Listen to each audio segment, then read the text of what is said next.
से आपको जानकारियाँ देने के लिए मैं यहाँ पर उपस्थित हुआ हूँ।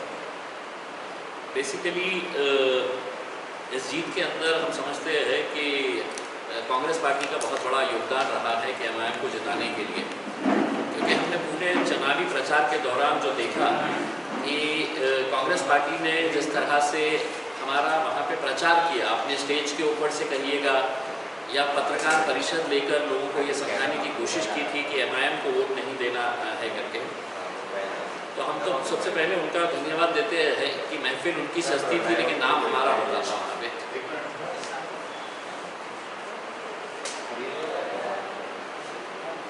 हम इस इलाके के अंदर, बिहार के इस सीमांचल इलाके के अंदर हम लोग 5 साल पहले गए थे और 5 साल पहले जाने के बाद हमारे को वहाँ पे कामयाबी नहीं मिली थी, हमको ज़रा भी सक्सेस नहीं मिला था। उस वक्त नीतीश कुमार और लालू प्रसाद यादव ये साथ में मिलकर आए थे, सेक्युलरिज्म की दुहाई दिए थे और लोगों के वहाँ पे एक ही मंशा थी कि किसी भी सूरत में भारतीय जनता पार्टी को दूर रखना है तो हमको एक साथ मिलकर आना है। और उस वक्त उन्होंने वोट दिए। हमने बहुत उनको कहा था कि मतलब ये गठबंधन तुम्हारा साथ नहीं देने वाला है, क्योंकि ये भारतीय जनता पार्टी के साथ जाकर मिलने वाले थे। ये 2015 के अंदर हमने अपने चुनावी प्रचार के अंदर हमने ये कहा था, लेकिन नतीजा यही हुआ कि 1.5 साल के बाद नीतीश कुमार साहब जाके भारतीय जनता पार्टी के साथ मिल गए और अब जब दोबारा आए तो इस तरह का एक कन्फ्यूजिंग इलेक्शन लोगों के बीच में कराए कि रामविलास पासवान साहब की पार्टी कहती कि हम नीतीश कुमार साहब के साथ नहीं जाएंगे, हम भारतीय जनता पार्टी के साथ जाएंगे। रामविलास पासवान की पार्टी कहती कि अगर हम सत्ता में आते हैं तो हम नीतीश कुमार को जेल में डालेंगे। भारतीय जनता पार्टी कहती है कि अगर हम सत्ता में आते हैं तो नीतीश कुमार को हम मुख्यमंत्री बनाएंगे। तो ये जो एक कन्फ्यूजिंग स्टेट तैयार किया गया था, बाद में हमको सबको मालूम था कि ये सब एक साथ मिलकर आने वाले थे, लेकिन नतीजा ये हुआ कि वहाँ की जनता ने किसी भी तरह का कोई भी जो कोशिशें हो रही थी MIM को हराने के लिए, वो कोशिश को नाकाम करते हुए एक ताकत के साथ MIM के साथ खड़े रहे। और उनके कितने ऐसे कांग्रेस के पत्रकार परिषद हुए हैं जिसके अंदर उन्होंने ये कहा था कि हम इनके आने से हमको नुकसान होगा। हम उनको ये बताना चाहते हैं कि 70 सालों तक हमने तुम्हारे फ़ायदे, तुम्हारे नुकसान, यही हमने सोचा है। अब हम इलेक्शन जो लड़ेंगे हम हमारे फ़ायदे के बारे में सोचेंगे, और हमारा फ़ायदा इसके अंदर था कि हम इलेक्शन लड़े तो हम जीते।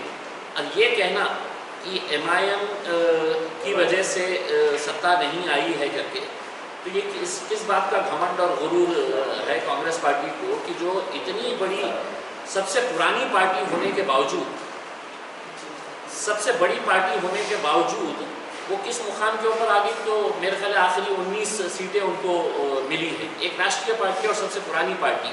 तो हम ये चाहेंगे कि वो अपने गिरेबान के अंदर झाँक कर देखें कि हमारी क्या कमियां रह गई है करके, और अब ये चीखना चिल्लाना, ये औरतों के जैसा रोना, ये बंद कर दीजिएगा कि हमारे को हम जो हार रहे हैं तो इनकी वजह से, मतलब जीतते हैं तो उनके गांधी परिवार की वजह से जीतते हैं, बोलते नहीं राहुल गांधी का चमत्कार हो गया है। हारे जहाँ पर किसी का अवेसी के ऊपर है तो पूरा ठिकड़ा फोड़ दो करके। तो ये जो है ये लोगों को समझ में आ चुका है। हमारे को तकरीबन 5.25 लाख वोट वहाँ पर मिले हैं, यानी कि जिन 6 कॉन्स्टिट्यूंसीज़ के अंदर हमारे को हमने विशेष तौर से जो हमारे को ऐसा लग रहा था कि ये 6 सीटें हमारी आएंगी, तो हर सीट के ऊपर हमारे को 60,000 के ऊपर ही हमारे को वोट्स मिले हैं। अगर हम 20 सीटें लड़े हैं तो एक अनुमान लगा लीजिएगा, एक एवरेज भी अगर निकालते हैं तो 60 हज़ार वोट हमारे को मिलना वहाँ पे बहुत बड़ी बात है। मतलब एक कॉन्स्टिट्यूंसी में जहाँ पर हमारे बिहार के अध्यक्ष अख्तरुल इमान साहब लड़े हैं, वहाँ पर 90,000 वोट्स मिले हैं। कोचाधामम जो ऐसी कॉन्स्टिट्यूंसी थी जो लोग बोलते थे कि नहीं ये निकलना बड़ा मुश्किल है क्योंकि यहाँ पर इनका वो है, तो वहाँ पर भी तकरीबन 38,000 की लीड से जीते हैं, 38,000 की लीड से। तो ये सब देखते हुए हमारा यही कहना है कि हमारे हौसले और बुलंद हुए हैं। हम किसी भी तरह की आलोचना को फेस करने के लिए हम तैयार हैं, आपको जो बोलना है, क्योंकि अब जनता समझ चुकी है और वो जनता समझने के बाद अब ये बौखलाहट का शिकार होकर ये कह रहे हैं कि अगर ये नहीं लड़ते थे तो हमारी सरकार बन जाती थी। हमने ये साफ कहा है कि इस देश से अगर किसी को भगाना है, इस देश से अगर किसी की सत्ता नहीं आना है तो वो भारतीय जनता पार्टी की। भारतीय जनता पार्टी को सत्ता से दूर रखने के लिए जो करना है वो हम करने के लिए तैयार हैं। लेकिन अगर आप एक तरफ बोलेंगे कि नहीं ये तो आए हुए हैं इनको जिताने के लिए, ये क्यों लड़े हैं, इनके लड़ने से हमको नुकसान हुआ है, हम क्या आपके नुकसान का हमने ठेका लेके रखे हुए हैं क्या? आपको कितना नुकसान हो रहा है करके आपको इतना ही लगता है तो आप बात करिए, अब ऐसे साहब से बात करिएगा कि साहब आप भी हमारे साथ आइएगा करके। लेकिन एक तरफ ये बोलना और फिर कहना कि हमारी सरकार आपकी वजह से आई है करके। अभी 5 आए हैं, हमारी उम्मीदें वहाँ पर बिहार के अंदर ये थी कि कम से कम 6 सीटें आएंगी। हमारी एक सीट जो पिछले साल हमने जीते थे बाई इलेक्शन के अंदर, जो किशनगंज की सीट थी, वहाँ पर अगर आप आंकड़ों के ऊपर नज़र डालें कि जो पार्टी हमको कहती है कि हम वोट काटते हैं, तो आप अगर देखेंगे कि 10 महीने पहले जो किशनगंज का चुनाव हुआ था, उपचुनाव हुआ था, वहाँ पर हमारा कैंडिडेट जीता था खमरुल हुदा साहब, उनको 70,000 वोट मिले थे। भारतीय जनता पार्टी को 60,000 वोट मिले थे और कांग्रेस को महज 25,000 वोट मिले थे। लेकिन इस बार है तो भारतीय जनता पार्टी और कांग्रेस ने कुछ इस तरह का एक साठगांठ किया था कि हम दोनों के अंदर ही होना चाहिए, यहाँ से एमआईएम को हटाने का लेकर के। वो एक सीट हम हारे हैं और हमको मालूम है कि वहाँ पर क्या क्या हथकंडे अपनाए गए हैं, क्या क्या साजिशें वहाँ पर खेली गई है कि एमआईएम की ये सीट, क्योंकि उन्होंने सपने में भी नहीं सोचा था कि मतलब एमआईएम के 5 सीट आ जाएंगे। वैसे तो किसी ने भी नहीं सोचा था, मतलब हम लोगों का इतना यकीन था कि हमारी सीटें आएंगी जो ज़मीन के ऊपर हम काम कर रहे थे। आप यकीन नहीं मानेंगे कि मतलब अवैसी साहब की जो तड़प थी बिहार के लिए, उनको ना मैंने इतना प्रचार न तेलंगाना में देखा ना महाराष्ट्र के अंदर जितना वो बिहार के अंदर किए। मैंने खुद तकरीबन 60 सभाएँ लिया है। एक दिन के अंदर मैंने तो रिकॉर्ड किया था कि 13 सभाएँ लिए थे। मतलब सुबह 9 बजे जब मुझे बोला गया कि सुबह 9 बजे पहली सभा है करके, तो मुझे यकीन नहीं हुआ कि 9 बजे कौन उठता होगा और जाता होगा करके। लेकिन 9 बजे भी मतलब वहाँ पर लोग इंतज़ार में बैठते थे कि एमआईएम के सांसद आने वाले करके। तो एक बहुत पॉजिटिव डेवलपमेंट हम ये समझते हैं। हमको दुख इस बात का यकीनन है कि सारी उम्मीदें, देखिए हमारा तो कोई ये नहीं था कि हम सत्ता हासिल करना चाह रहे थे, हम अपनी ज़मीन तलाश कर रहे थे और वो ज़मीन हमारे को मिली। लेकिन आज भारतीय जनता पार्टी जो गर्व से कह रहे हैं, मैं भी उनके नेताओं के बयान सुन के आ रहा हूँ कि मोदी साहब का जादू अभी भी बहुत चल रहा है और मोदी साहब है तो मुमकिन है करके, तो कतई मुमकिन नहीं है। आप देखेंगे कि 2019 के जो लोकसभा के चुनाव हुए थे, वहाँ पर भारतीय जनता पार्टी को जितनी सीटें मिली थी, उन सीटों का अगर हिसाब किताब लगाए तो तकरीबन 250 सीटें जो है, असेंबली की सीटें जो है, उसके ऊपर भारतीय जनता पार्टी का वर्चस्व था। भारतीय जनता पार्टी ने लोकसभा के अंदर पिछले साल किया उसके अंदर, और आज उनको 31 साल के लड़के से नीचे आना पड़ रहा है। सिंगल लार्जेस्ट पार्टी है तो तेजस्वी यादव है। हम उनको उनके कार्य के लिए, उनकी मेहनत के लिए उनको शुभकामनाएं देते हैं। लेकिन हमें भी उतना ही सरप्राइज़ हुआ और उतना ही हमारे को भी एक अचंभे में आ गए थे हम कि कोई नहीं, किसी भी मीडिया हाउस ने नहीं बोला था कि ये आएंगे करके, लेकिन ये आ गए सत्ता में दोबारा। तो मेरे हिसाब से ये सबको चौंकाने वाली बात है। अब हम यहाँ से आगे अपना सफ़र शुरू करेंगे और ज़्यादा मजबूती के साथ और ज़्यादा मेहनत करेंगे। 2015 में जब हमने इलेक्शन लड़े थे और उसके बाद जब हम 2020 के अंदर गए, तो ऐसा नहीं है कि हम सिर्फ 2015 के अंदर गए और उसके बाद हम 2020 के अंदर चले गए हैं। बैठिए ना, शारिक साहब को बिठाइए, बैठिए। तो 2020 में गए हैं हम, ऐसा नहीं है कि हम 5 साल है तो इलेक्शन के वक्त में गए हैं।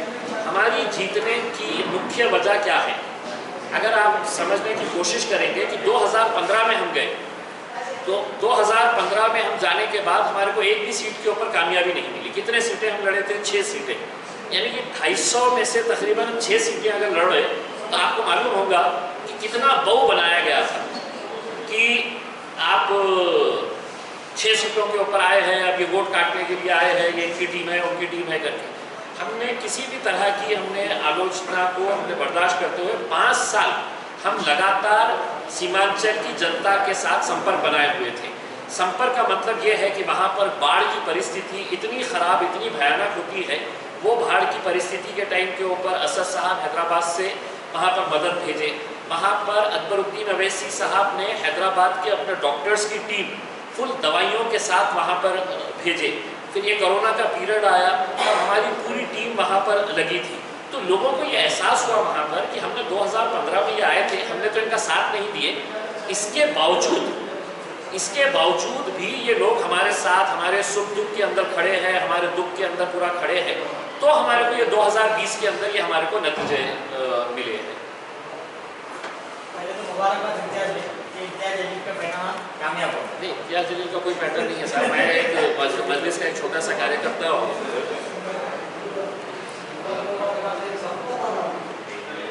इम्तियाज भाई, आपण म्हणता की विजय मिळाला आहे, मात्र प्रकाश आंबेडकर म्हणतात की तुम्ही ज्या ठिकाणी लढलात तो सर्व मुस्लिम बहुल भाग आहे आणि तिथं तुम्हाला यश मिळणं हे काही चमत्कारिक नाही आहे. तिथं मुस्लिम कॅन्डिडेट हा निवडूनच येणार होता. तुमचं अभिनंदन पण केलं त्यांनी, पण तुम्ही मुस्लिम भागाच्या बाहेर जर विजय मिळाला असता तर तो चांगला झाला असं त्यांचं म्हणणं आहे.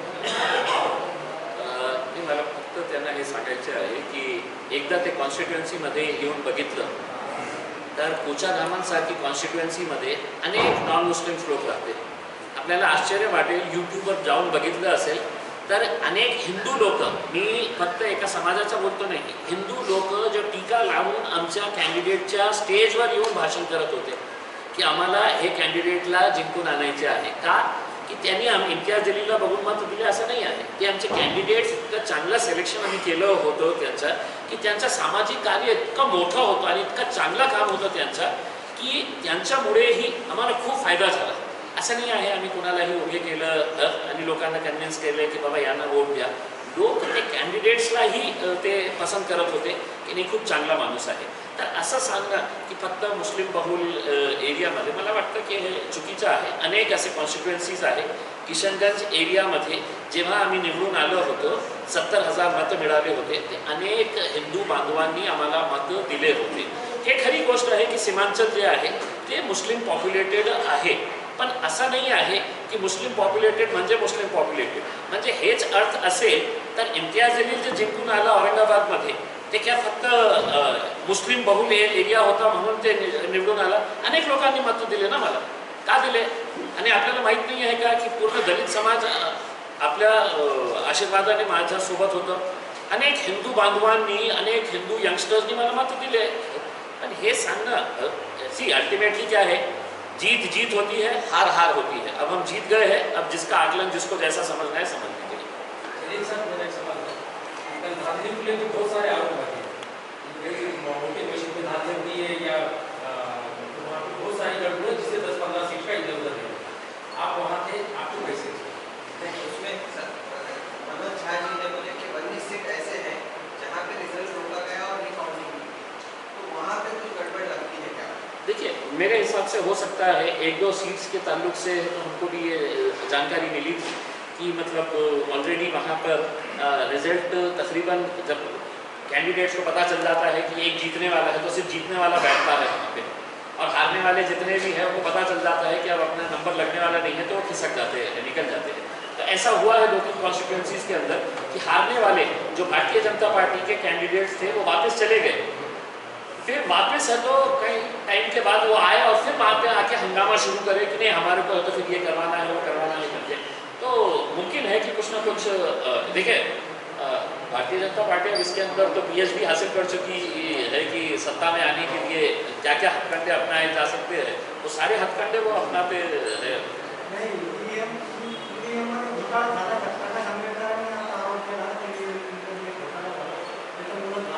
नाही, आता काय आहे की आता इट्स टू अर्ली की म्हणजे आमच्याही ॲनालिसिस आम्ही सगळ्या सीटचे ॲनालिसिस करू. आम्ही काय आहे फक्त जे 20 सीट्स होते आमचे त्याच्यावर कॉन्सन्ट्रेट केलं होतं. आता सगळं जे रिझल्ट्स आलेले आहे त्याचे ॲनालिसिस करून ते मला वाटतं की असदुद्दीन अवैसी साहेब पार्टीचे जे अध्यक्ष आहेत त्याच्या बाबतीत ते स्पष्टपणे बोलतील. ये बंगाल की विधानसभा आनी है, वेस्ट बंगाल की कॉन्स्टिट्यूंसी के भी इलेक्शन होंगे. वेस्ट बंगाल के लिटमस टेस्ट है क्या? आप क्या बोलेंगे वेस्ट बंगाल को लेकर क्या प्लान है? देखिए, हमारी चुनावी प्रचार के अंदर महाराष्ट्र से, दिल्ली से, उत्तर प्रदेश से, झारखंड से, तेलंगाना से, आंध्र प्रदेश से, मतलब जहाँ जहाँ पर भी MIM के चाहने वाले, MIM के पार्टी वर्कर्स, कार्यकर्ता जितने भी हैं, ये पूरे आए थे बिहार के अंदर प्रचार करने के लिए। और पश्चिम बंगाल के बेहिसाब नौजवान लड़के वहाँ पर प्रचार करने के लिए आए थे और उनकी एक ही ये थी कि साहब हम पूरी मेहनत करेंगे यहाँ पे, लेकिन आपको हमारे पास पश्चिम बंगाल में आना है करके उसमें। और वो लड़कों ने दिन और रात मेहनत की है वहाँ पे। पश्चिम बंगाल लगा हुआ है, सटी हुई बॉर्डर है बिल्कुल, मतलब 5 किलोमीटर के ऊपर पश्चिम बंगाल लग जाता है, कई कई जगह के ऊपर 2 किलोमीटर के ऊपर पश्चिम बंगाल लग जाता है। तो वहाँ से भी बहुत सारे लोग आए थे। अब जैसा कल असद साहब ने कहा है कि अब हम जाएंगे, तो पश्चिम बंगाल भी जाएंगे, उत्तर प्रदेश भी जाएंगे। एक चीज़ लोगों के अंदर ये अब समझ में आया है कि हम हमारी आइडेंटिटी को हमको अगर बनाना है तो अपनी राजनीतिक ताकत हमको मजबूत करना पड़ेगा। और वो राजनीतिक ताकत ये है कि अब किसी के कंधों के ऊपर बैठकर है तो हम अब हम ही दूल्हे बनने के ये है। हमने कई लोगों को दूल्हा बनाए हैं और हम बारातियों का काम करते थे कि कोई अलायंस नहीं होगा जो है दूल्हे बन में बनाया जाएगा। देखिए, ये टाइम जो हुआ है, पहले आप ये खुद मानते थे कि MIM पार्टी को जो है एक अछूत की तरह देखा जाता था कि ये अनटचेबल है, इनके करीब नहीं जाना है। ये सभी राजनीतिक पार्टियाँ, ये सब अपने आप को बड़े दूध के दूल्हे समझते थे। इनका ये था कि नहीं, मुस्लिम समाज का वोट दो हमारे को, इनका कोई लीडर तैयार मत करो करके उसमें। और वो असद अवैसी साहब को तो कभी बर्दाश्त नहीं करेंगे क्योंकि वो बहुत ब्लंटली बोलते थे। वो बिल्कुल किसी से न डरते न घबराते हैं उसके अंदर। तो उनको ऐसा नेतृत्व नहीं चाहिए। उनको कैसे चाहिए जो अभी भी मतलब कांग्रेस के अंदर, NCP के अंदर बहुत सारे ऐसे मुस्लिम लीडर है जिनके आका अगर बोलते हैं बैठो तो बैठ जाते हैं, उठो तो उठ जाते हैं करके। उनका काम यही है कि अपनी कुर्सी संभाल के रखो, अपना साहब क्या बोल रहा है उतना हद तक करके रखो। ये टाइम के ऊपर ये हुआ है कि बहन मायावती का अलायंस हमारे साथ हुआ है, वहाँ पे कुशवाहा साहब का अलायंस हुआ है, यादव साहब का अलायंस हुआ है। तो ऐसे तकरीबन 5 पार्टीज मिलाकर हम साथ में इलेक्शन लड़े। लेकिन इसका बहुत ज़्यादा फ़ायदा इस वजह से हमारे को या उनको नहीं हुआ है क्योंकि ये बिल्कुल इलेक्शन के वक्त में हम गए थे। इलेक्शन के वक्त में जाने से जो हमारा लोगों तक पहुंचने का जो रीच था वो नहीं हो पाया। लेकिन अगर हम पश्चिम बंगाल जाएंगे, उत्तर प्रदेश जाएंगे, अब सबको मालूम पड़ गई है कि हमारी ताकत क्या है और हमको मालूम पड़ गई है कि हमारी ताकत क्या है किसमें। तो अब हम अगर उसको प्लानिंग के से जाएंगे, अगर कोई आता है तो यकीनन असद साहब उसके ऊपर फैसला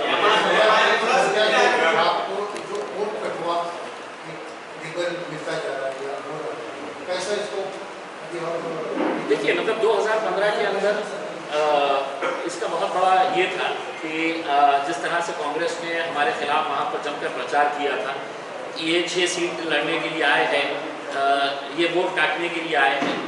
लेकिन 2015 के अंदर जब उनको लोगों ने कबूल किया, उनको जिताया, तब सवाल ये पैदा हुआ कि वो जीत कर चले गए और 5 साल उनको पलट के देखे नहीं। तो लोगों को ये एहसास हुआ कि यार इनके ऊपर तो ये आरोप लगाते थे, हमने इनका साथ नहीं दिया, लेकिन 5 साल ये पूरे हमारे साथ खड़े रहे। हमारे को बाढ़ आई तो इन्होंने हमारा मदद किए है, कोरोना का पीरियड हुआ तो ये हमारे को मदद किए, डॉक्टर्स की टीम भेजे, फ्री में दवाइयाँ भेजे, एम्बुलेंसेज वहाँ पे अरेंज कराए। तो ये इतनी सारी चीज़ें जब लोगों ने देखे तो लोगों को एहसास हुआ कि ये गलत बोल रहे हैं। अब आप मुझे ये बताइएगा कि 70 सीट कांग्रेस ने जीती है।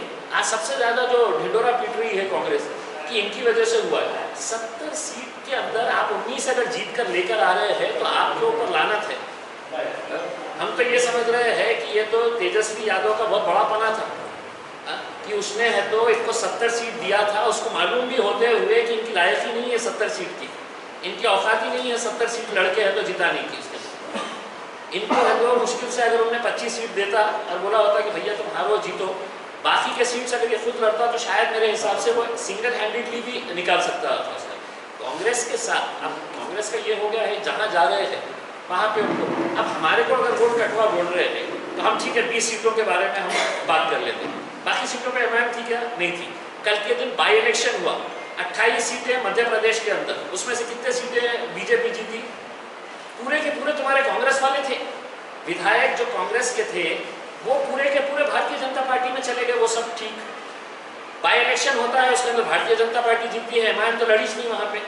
उत्तर प्रदेश के अंदर MIM लड़ी नहीं वहाँ पर जहाँ जहाँ पर भारतीय जनता पार्टी और कांग्रेस का ये था। तो मेरा यही कहना है कि अपने अंदर आत्मपरीक्षण करो कि हमारी गलती क्या हो रही है करके, हम क्यों अब हम इलेक्शन के अंदर अच्छा परफॉर्मेंस नहीं दे पा रहे हैं। आपका सबसे बड़ा स्ट्रांग बेस, ये इसमें कोई दो मत नहीं है कि कांग्रेस का सबसे बड़ा स्ट्रांग बेस क्या था, तो मुसलमान थे। लेकिन आज अगर वो भी अगर आपसे दूर जा रहे हैं तो आप सिर्फ ये कब तक सेक्युलरिज्म, हमने तो साफ कहा है कि भारतीय जनता पार्टी और कांग्रेस ये एक ही सिक्के के दो पहलू हैं। एक सामने से वार करता है और एक पीछे से खंजर भोंकने का काम करता है। मुसलमानों के ताल्लुक से यही किया गया है।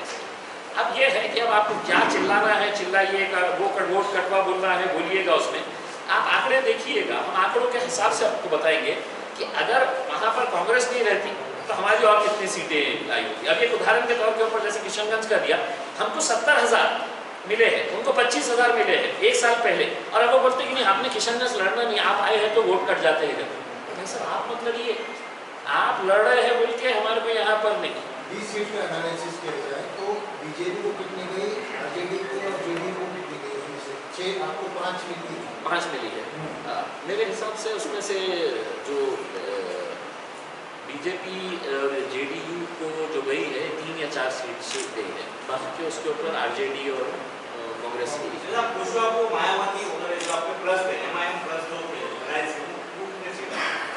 उनके बीएसपी की एक सीट आई है, बीएसपी की एक सीट आई है। सर से हो गया आपका अलायंस? सर आपका मकसद बीजेपी को सत्ता से दूर रखना है, तो अगर आप बंगाल इलेक्शन में अलग अलग जब लड़ेंगे तो उससे फायदा तो सीधा बीजेपी को पहुंचेगा। किसने बोला अलग लड़ेंगे?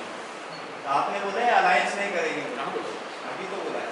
मैं बोला कि अगर अभी से अगर सामने वाली पार्टी पश्चिम बंगाल की अगर कोई पार्टी अगर समझती है कि एमआईएम आने वाली है, हमारे को एमआईएम के साथ जाना है, तो उसके ऊपर फैसला लिया जा सकता है, ऐसा सब लेंगे। लेकिन इलेक्शन से 8 दिन पहले भी उठ के आएंगे और बोलेंगे कि आप हमारे साथ अलायंस कर लो करके, उसमें तो वो ना उनको फायदा होगा ना हमको फायदा होगा उसमें। अब इलेक्शन के लिए बचा ही कितना है पश्चिम बंगाल के लिए, उसमें बहुत ज़्यादा नहीं, पिछले अगले साल ही इलेक्शन आने वाले हैं, 4 महीने बचे हुए, तो उसकी प्लानिंग है। तो अगर अभी से अगर करते हैं यकीनन मतलब सामने वाला अगर आता है।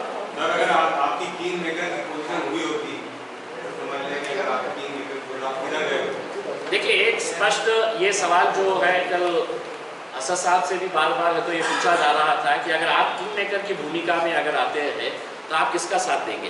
तो आप ये समझ लीजिएगा कि भारतीय जनता पार्टी को हराने के लिए जो कदम उठाने की ज़रूरत रहती थी, जो करने की ज़रूरत रहती थी, हम करे होते, लेकिन हमारे आत्मसम्मान के साथ।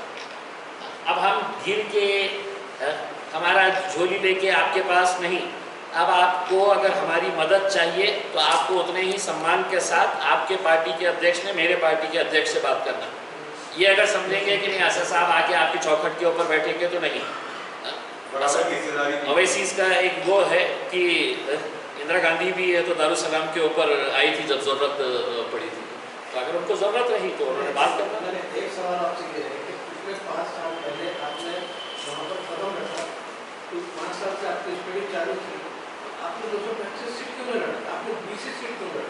20 के ऊपर इतनी तकलीफ साहब पूरा टाउन था, पूरे देश में इतनी तकलीफ, 20 सीट लड़े तो ये 20 सीट क्यों लड़े हैं करके उसमें लड़ेंगे। आपकी ख्वाहिश भी इंशाल्लाह हम पूरी करेंगे मेरा साहब कि आपकी ख्वाहिश वहीं पे नहीं दूसरी जगह पे भी। लेकिन कैसा है कि अब आप ये हमको ये बोलेंगे कि आप महाराष्ट्र के अंदर 48 सीटें क्यों नहीं लड़े हैं?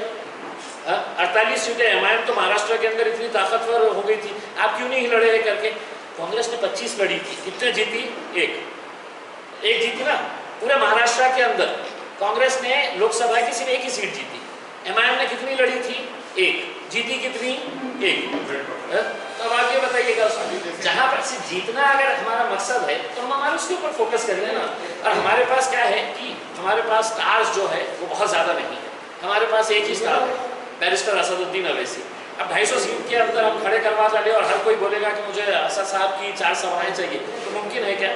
अब हम नए स्टार्स तैयार करेंगे, आप भी ज्वाइन करिए पार्टी।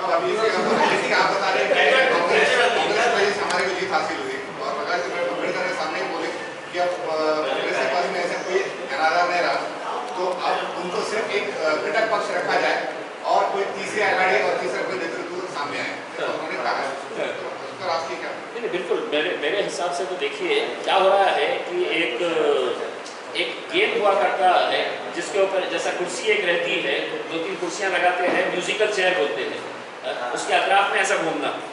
तो क्या हो रहा था कि एक कुर्सी थी और उसके ऊपर म्यूजिकल चेयर खेली जा रही है, पिछले 70 सालों से म्यूजिकल चेयर खेली जा रही है।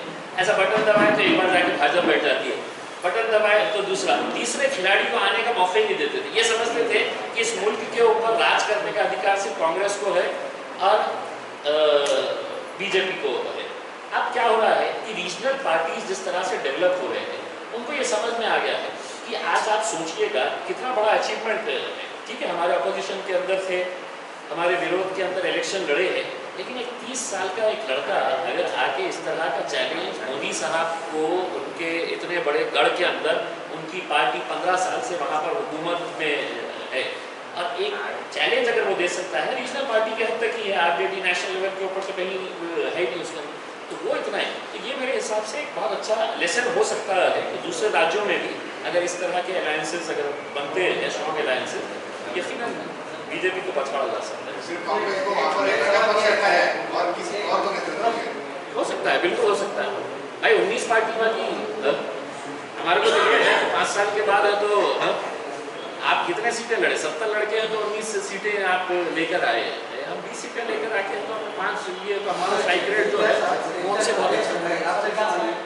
तेलंगाना में इतना बड़ा सैलाब आया, वहाँ पर जो है आपकी पार्टी को वहाँ के लोगों से कोई मदद नहीं मिली। आप वहाँ जो है बिहार जाकर वहाँ के लोगों की मदद करते, यहाँ लोग मर रहे थे, तो मुझे लगा कि आपके लिए वो जरूरी था या हैदराबाद को? ये भी ज़रूरी था, वो भी ज़रूरी था। और अगले महीने जो है वो वहाँ पे हैदराबाद में कॉरपोरेशन के इलेक्शंस है, तो आप प्रचार के लिए चलना वहाँ पे, देखना उसमें कि लोग तय करेंगे। मतलब अब क्या है कि जनता तय करती है कि भाई ये इलेक्शन के टाइम के ऊपर ये यहाँ पर नहीं थे। अब मैं आपको एक रिक्वेस्ट करूँगा कि आप YouTube के ऊपर जाइए, YouTube के ऊपर जाकर देखिएगा, करोड़ों रुपये का, मैं लाखों रुपये का नहीं बोल रहा, करोड़ों रुपये के वहाँ पर मदद जो पहुँचाई गई है सिर्फ अकबरुद्दीन अवैसी साहब के तरफ, करोड़ों रुपये की। आपको ओपन चैलेंज है मेरा, करोड़ों रुपये की YouTube के ऊपर आप देखते नहीं है। ये तो दिक्कत है कि आप देख रहे नहीं है उसका। आप ये प्रोग्राम होने के बाद मेरे साथ बैठिए, मैं आपको पूरा हिसाब बताऊंगा, ट्रक भर भर के एरिया में। और सिर्फ है तो ऐसा नहीं है कि मदद मतलब खाना पहुंचाया गया है। आपको मालूम है वहाँ पे अकबरुद्दीन अवैसी साहब ने, लेडीज़ अगर है तो उनको साड़ी, ड्रेस, बच्चे अगर है तो उनको कपड़े, दवाइयाँ, पूरे हॉस्पिटल्स का पूरा इलाज जो है ये पूरा किया गया है। और अगर इसके बावजूद भी अगर आपको ऐसा लगता है कि नहीं यहाँ रहना था, वहाँ रहना था, तो अब दिसंबर के अंदर पब्लिक तय करेगी ना उसके अंदर। मनपा इलेक्शन में एक इलेक्शन में MIM वंचित के साथ जाएगी। नहीं, इसका फैसला जो है, देखिए अलायंसेस किसके साथ होना है करके ये पार्टी के अध्यक्ष बैरिस्टर असदुद्दीन अवैसी साहब तय करते हैं। और इलेक्शन के टाइम के ऊपर अगर उनको लगेगा कि भाई इनके साथ जाना है, किसी और के साथ जाना है, वो असदुद्दीन पदवीधर इलेक्शन के ताल्लुक से हमने हमारे डॉक्टर अफाद कादरी साहब जो हमारे वर्किंग प्रेसिडेंट है महाराष्ट्र के, उनके ऊपर ये जिम्मेदारी दी है कि आप इसके ऊपर ये स्टडी करिए, क्योंकि ये ग्रेजुएट का है, कॉलेज के ताल्लुक से है, तो वो उसके ऊपर चर्चा कर रहे हैं। हमने पिछले टाइम भी हमने काफ़ी अच्छे रजिस्ट्रेशन से वो करवाए थे। अब इलेक्शन लड़ना है तो कौन कौन कैंडिडेट्स हो सकते हैं, कहाँ से लड़ना है, कई जगह के ऊपर हमारे को ग्रामीण इलाकों से भीड़ ये वो जगह से भी हमारे को कैंडिडेट्स की आई है कि हम खड़े रहना चाह रहे हैं, तो हमने उनको ये जिम्मेदारी दी है। कॉर्पोरेशन के इलेक्शन हाल ही में आने वाले 2-4 महीने में क्या आपके संगठन आप मजबूत करना चाह रहे हैं? या तो लोकल में संगठन नहीं आएंगे ना, मुंबई में है ना महाराष्ट्र में? अरे इम्तियाज जलील अपने आप में एक संगठन है भाई, ऐसे क्या कर रहे हैं कि जिता के लेके आ रहे हैं। जिला अध्यक्ष, शहर अध्यक्ष वगैरह क्यों नियुक्त है कि नहीं? क्या है, कोई आने नहीं चाह रहा। हर कोई हमारे पास, देखिए एक अनार 100 बीमार वाला मामला है। एक कॉर्पोरेटर के लिए तो 10 जने आ रहे। मैंने फैसला किया कि मैं बोला भाई जो पार्टी की पोस्ट लेगा वो कॉर्पोरेटर का टिकट नहीं मांगेगा। तो इतने सारे लोगों ने फॉर्म भरे थे कि हमको पार्टी की पोस्ट चाहिए, कोई अध्यक्ष बनना चाह रहा, कोई जिला अध्यक्ष बनना चाह रहा, कोई ये बनना चाह रहा, कोई वो बनना चाह रहा। मैंने जैसे ही ऐलान किया तो सबने बोले साहब हमारा फॉर्म दे दीजिए ना, वापस दे दीजिए ना सब। तो हमारे लिए दिक्कत हो गई है कि हर कोई ये अब इसके ऊपर देखा क्या करें। अच्छा